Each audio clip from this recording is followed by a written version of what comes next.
you're a successful business guy. You're kind of essentially more or less retired, but you still don't stop. Why do you keep going? I need to keep busy. I can't just retire. I don't have all my life I worked. So why would I stop now when I don't really have too many hobbies because I was working all my life? Let's go way back. When you started your business, what was that like? Well, it was a huge challenge. And what really helped me is the people I was working for skipped out on a few dollars they owe us. It got me mad enough to start my own business. That was on August 1st, 1988.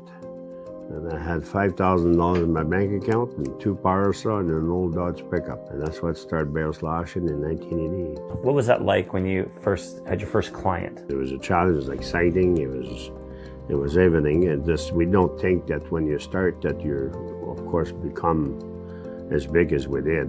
Because at the end, we were making, $60 million a year, and that was a lot of money. And it's funny because the first challenge we got right off the bat is we had one of our clients that didn't pay us for $70,000. And that time, $70,000 was a lot of money because we didn't have no equipment, so we could really use the depreciation or whatever on the equipment. All the money that we came in, we pay our people, our slashers. So $70,000, it was a huge setback for me, but we came through it. Is there a moment you realize you're successful? I can think of 2 things that make me jump in the air. Maybe three. First one was in the first starts, like I think 91. I got awarded a job for, at that time they were called Amoco, and they awarded me all their slashing in Northeast BC. At that time I was super excited. I said, oh my God, that's why I need to get started. So that was my first jump. The second jump was I was golfing in Calgary, in that golf tournament. I was golfing with a guy by the name of Rick Edwards. So Rick Edwards awarded me a huge seismic program, I think it was 2001.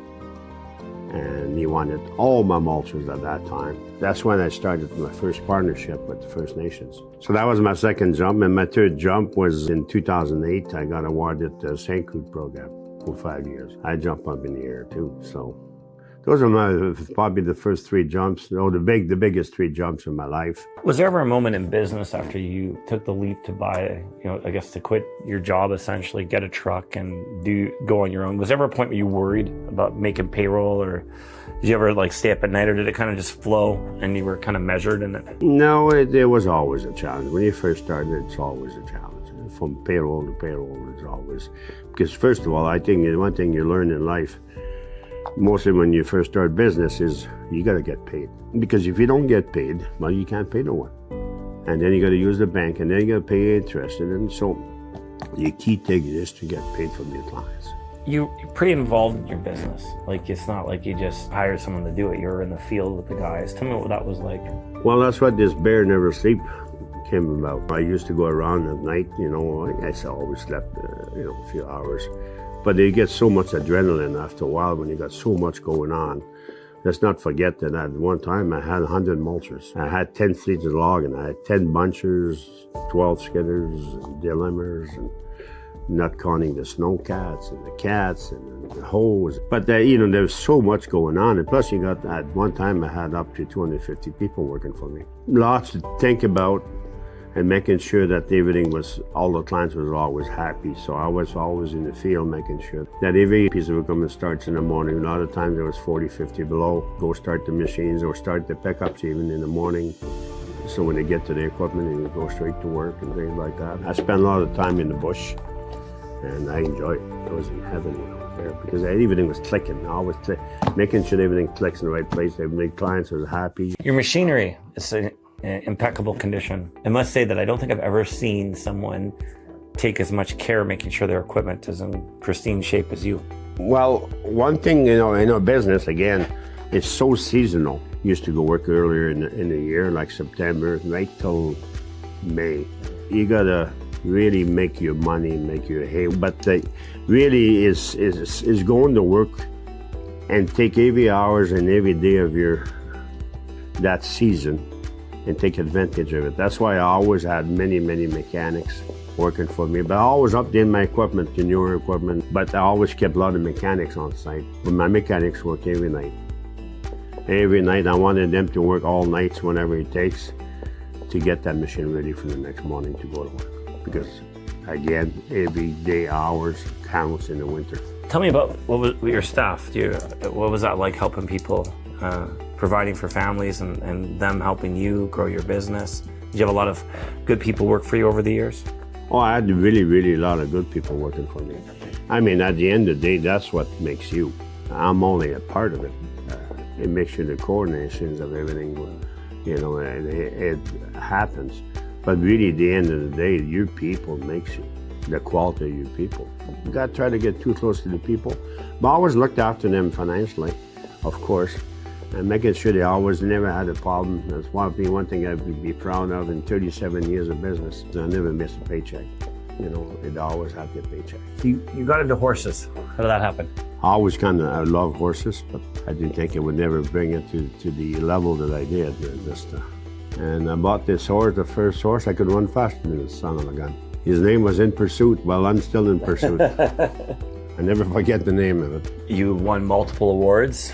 Yeah, over the years, when I usually do something, I like to try to be good at it. I got to the level where I was a top owner in Canada. I had the Horse of the Year in Canada, top female in Canada, and top sprinter in Canada, all in the same year, 2008. So, I mean, when you're dealing with all those kinds of people, and, you're still a little guy, like I was, not in size, but in financial, because compared to those billionaires, I was really a small guy. Yeah. And to make it to that point, it's quite achievement. Why did you stop? COVID happens here in 2020. That was really one thing, but the second thing is the cost of horse racing is huge, astronomical. It's huge. And then there was a lot more money going out and going in. And towards the end, there wasn't as much money coming in from my sides of things. And the success of the horses wasn't as good as it was when they were on, because I didn't put as much time and money into it. There is so much to learn. But I got into it really deep. And I had a good trainer, Dale Greenwood. I had him in Edmonton and Calgary.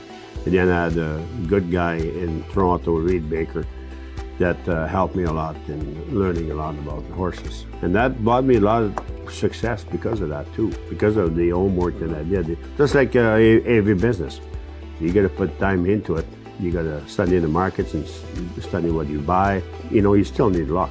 Confirmations and a little bit of luck and your homework usually brought you, a fair amount of success. Was it fun? It was a lot of fun, to go to all those events. They brought me all over North America, to the Breeders' Cup. I went to the, Kentucky Derby. I went to the Preakness. I run in the Preakness with a horse called Kentucky Bear. So to go to all those places and flying there and with families and stuff, it brought all the family closer at that time, because we all used to go to all of those events. What motivates you now? What do you get up for every day? Do you do anything besides business? To start this other business, that gets me excited. Bale sales and rentals, I think, it's got a huge potential. And the main reason is it's pretty simple. At the end of the day, the cost of equipment today are crazy. A small mulchers, an average mulcher, I should call it, C300s is $600,000. For the seasonality of the equipment, it's pretty hard to buy equipment for. So I think that there's potential for the rental to become a good thing into the market. So last year wasn't a good year because I just get started and I still have my last job. So I kind of catered to my last one and never got off till December 31st. But next winter looks better, a lot better. Where did you grow up? Grew up in Northern Quebec, a small town called Chibougamau. My dad went diamond drills there in the 50s. And then we started working in the mines in the 60s. And I remember I wasn't even born in my hometown because there was no hospital. I was born in Lac-Saint-Jean, Quebec, and then brought back to Chibougamau. How did you end up in Alberta? Oh, geez, that's a story and a half there. Just teenager, I was a bit of a wild on the wild side. So, I had 3 jobs. One thing, I was never lazy. I always had work. But even with 3 jobs, it was tough to make ends meet. Even living with mom and dad's, it was. Yeah. I like to spend money, and then there was a big say, go west, young man. One of my friend Daniel Giroux was his name, and said to me, he says, well, I'm going out west. And that time I just grabbed the opportunity to go with him because he was bilingual. I didn't speak English, so I traveled along with him. It was 1981, I think, when we traveled here in the summer. Did you ever go back ever? Or never? I went back every year pretty well. Not the first few years because I couldn't afford, because I didn't make a lot of money here when I first got here. But eventually, when I got the business and stuff in own place, I used to travel. I tried to, anyway, travel, mainly in the last, say, 20 years, twice a year to visit the parents. What's your advice for someone starting out in business right now? First of all, I think the only way to start and try to be successful is to find a niche, something that not too many other people do. I think that's probably the best. Now, if you start when somebody else is doing it, I sure hope you got some experience in the domain in itself. But the advice I got to do, if you do start, is make sure you get paid. Make sure you get paid. It's really critical. You cannot go to work and just not getting paid and just move on, because that's what will break you. Make sure you're working for decent rates, because working for making nothing is justify all your safety and everything else, because you got to put as many people out there as if you were making money. So you might as well be making money and jeopardize your safety. Did you get into any other businesses like property? Did you invest? Like what else do you do besides the bulk of what your main thing was? I did a little bit, of course. Here in Bonneville, I did some, not so much, and I kind of regret. There was an advice from. There was one time I hired someone to analyze my business. There were 3 guys from the USA, 3 Americans. They spent here 4 days. They cost me like over $100,000. And I thought that was crazy, what they charged me. And to tell me, I said at the end that, I'm doing a good job. I said, what, really? I spent $100 and some thousand to tell me I'm doing a good job? He said, really, honestly, we don't see any other people making as much money as you do in your business. And I said, wow.